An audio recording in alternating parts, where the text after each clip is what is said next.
ఇస్లాం యొక్క పరిజ్ఞానం లేని అజ్ఞానులు మూర్ఖులు పెట్టుకున్న పండుగ ఈ పీర్ల పండుగ. దీనికి ఇస్లాంకి ఎలాంటి సంబంధం లేదు. ఈ పీర్ల పండుగ సందర్భంగా చందాలు కావాలని వస్తారు, అలాంటి వారికి చందాలు ఇవ్వకూడదు. ఇతర యొక్క సహాయ సహకారాలు కావాలని కోరతారు, అలాంటి వారికి తోడ్పాటు అందించకూడదు. ఏ రవ్వంత వస్తువైనా సరే వారు చేసుకునే అధర్మ కార్యానికి అందించకూడదు. పీర్ల పండుగ సందర్భంగా ఏ వంటకాలు అయితే వండుతారో ఆ వంటకాలు మీరు తినకూడదు. అలాంటి అధర్మ కార్యాల్లో మీరు పాలు పంచుకోకూడదు.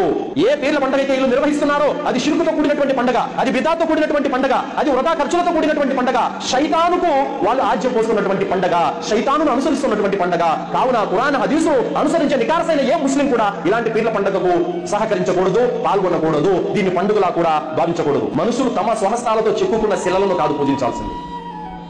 తల్లి గర్భంలో మనకంటూ రూపాన్నిచ్చి మనకు ప్రాణం పోసి ఈ నటసిక పర్యాంతాన్ని తయారు చేసినటువంటి వాడు ఆకాశాలపై ఉన్నాడు, ఆయన ఆరాధించాలి. గానీ మన చేతులతో మనం చెప్పుకున్న వాటిని, మన చేతులతో మనం గీసుకున్న వాటిని, మన చేతులతో మనం నిలబెట్టిన వాటిని కాదు ఆరాధించాల్సింది. పీర్ల పండుగ సందర్భంగా సారాయి బాటలు తాగి ఊగుతూ ఉంటారు.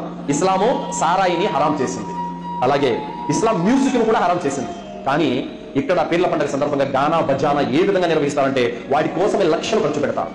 లోకల్లో ఉన్న డీజేలు సరిగా కొట్టట్లేదట, వీళ్ళ వల్ల కావట్లేదు, సరిగా కొట్టట్లేదు, వీళ్ళకి ఊపు రావడంలా. చెన్నై నుంచి పిలిపిస్తున్నారు, ముంబై నుంచి పిలిపిస్తున్నారు అదే పనిగా.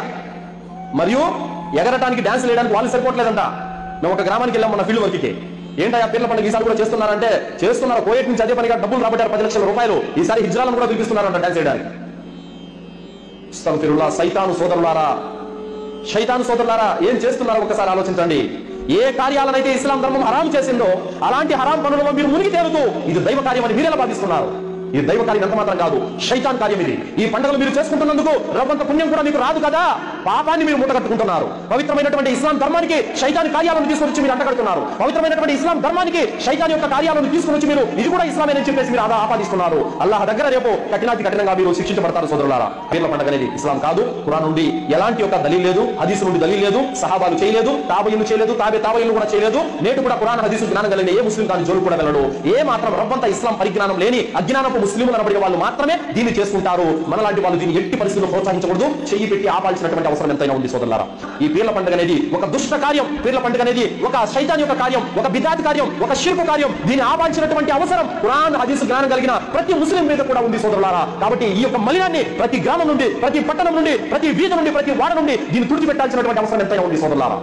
కావున ఈ పీర్ల పండుగ అనేది ఇస్లాంకు సంబంధం లేదు, ముస్లింల పండుగ అంతకంటే కూడా కాదు సోదరులారా.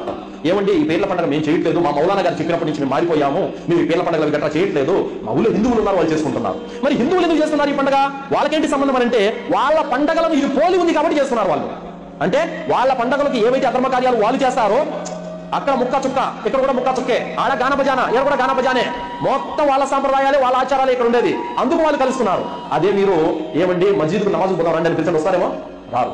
ఏమండి రంజాన్ వచ్చింది మాతో పాటు ఒక 10 రోజులు పాటించండి, వస్తారేమో? ఏమండి అల్లాహ్ మీకోసం గ్రంథాన్ని పంపాడు, తెలుగులో ఖురాన్ ఇస్తా చదవండి అంటే చదువుతారేమో? చదవరు. మరి పీర్ల పండుగలు ఎందుకు పాల్గొంటున్నారు? ఇది వారి పండుగలను పోలి ఉంది. ఇమాం హుస్సేన్ చనిపోయిన రోజు మీకు పండగ, ఆయన అంత కిరాతకంగా చంపబడితే అది మీకు పండగ అవుతుంది. మీరెలా సంబరాలు చేసుకుంటున్నారు? ఆయన మరణానికి మీరు పండగ చేసుకోవడానికి ఏమైనా సంబంధం ఉందా? కనీసం తెలుగు ఉండి పనిచేస్తున్నారా? తెలుగు లేక ఈ పని చేస్తున్నారా? ఇస్లాం అంటే ఏంటో తెలియదు, ఖురాన్లో ఏముందో తెలియదు, ప్రవక్త జీవితం అంటే ఏంటో తెలియదు. ఓని ఇమాం హసన్ హుస్సేన్లు వాళ్ళ గురించి ఏంటంటే వాళ్ళ పేర్లు కూడా పలకని రాక హసన్ హుసన్ అంటూ ఉంటారు. పేర్లు కూడా పలకని రావు సరిగ్గా. వాళ్ళ గురించి రవ్వంత పరిజ్ఞానం కూడా లేదు. వాళ్ళ మీద ప్రేమ ఉందంటే మేము నమ్మాలా?